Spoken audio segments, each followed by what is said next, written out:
So that brings us to data storytelling.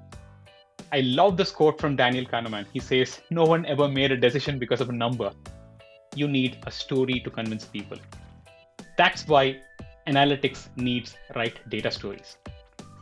And this is a good definition of a data story. It's a compelling business narrative with visual insights to inform and influence a chosen audience. If you look at the highlights here, chosen audience, you build it for an audience in a business context.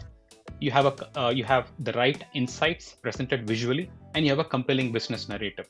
So these are the 4 elements or 4 steps. You need to start with understanding the audience, identifying the data insights, visualizing them, and building a narrative by stitching all of these together.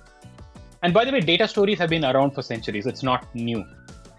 If you go back a couple of 100 years, this is a brilliant story from Napoleon's campaign. This was a time when another country was invading Russia in 1812.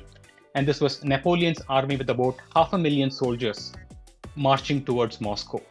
You see here the width of the bar is the size of the army.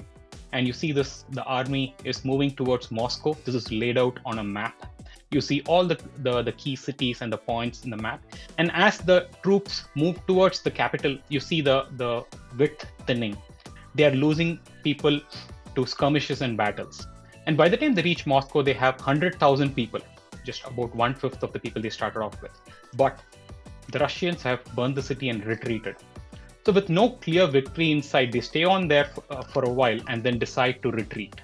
And the retreat is shown with the black lines. You see here that during retreat, there's a new enemy that appears. That's the Russian winter. You see the temperatures dipping -10, -20, and -30. And that's where a lot of people lose lives. It's not because of the battles on the way back, it's the weather. And finally, Napoleon is lucky to have gotten out of Russia with just about 10,000 soldiers.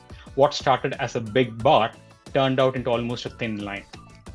This brilliant visual is created by Charles Minard, a French engineer, and he kind of made this immortal and captured the failure for hundreds of years to come. This is the power of data story. Good visuals and a lot of insights packed into multiple dimensions and laid out well with a narrative.